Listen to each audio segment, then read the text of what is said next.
First and foremost, Coach, not the ending that you wanted, but what can you say about the journey that this team went on this year to get to this point in the season, to get to a regional championship game? Yeah, I told the team after the game, the word that kept coursing through my head throughout was just pride. We talk about player ownership in the way that we go about the game and how we play.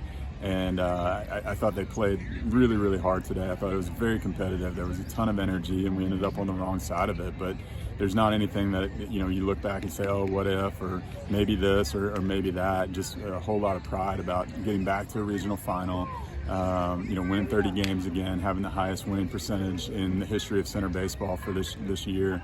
A whole lot of pride for this team and what they've accomplished. We won't get too much into the specifics about the game, but one play I wanted to ask you about was Aiden Lohr's catch in center field. I mean, that was an unbelievable play. He covered a lot of ground. I mean, what did it look like from your perspective, and what was the reaction from you and the team when he made that catch? Yeah, I mean, obviously it was an unbelievable catch. It was a big league catch, and I told him after, I said, I've been doing this for about 20 years, and it's one of the top 2 or 3 catches I've ever seen. He covered so much ground, full layout, and then the ability to hold on to the ball through the dive and the roll was great, and it just sparked energy throughout the dugout, which was something that we needed at that point, and kind of kept us going at a really big point in the game. The thing I noticed about going down your lineup is you stand to return a lot of guys next year. I mean, what does this do for motivation, what you've been through this year with the 30 games and the high winning percentage and another trip to the regional final? What can it do for next year to propel you?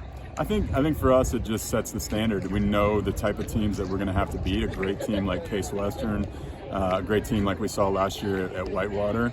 And so as we go into our preparation, as we work in the summer, as we work throughout fall ball, it's not necessarily to go out in the inner squads in the fall. It's with the sight set of beating great teams like that in regionals and super regionals, and kind of the ability to break through and take the program to the next level.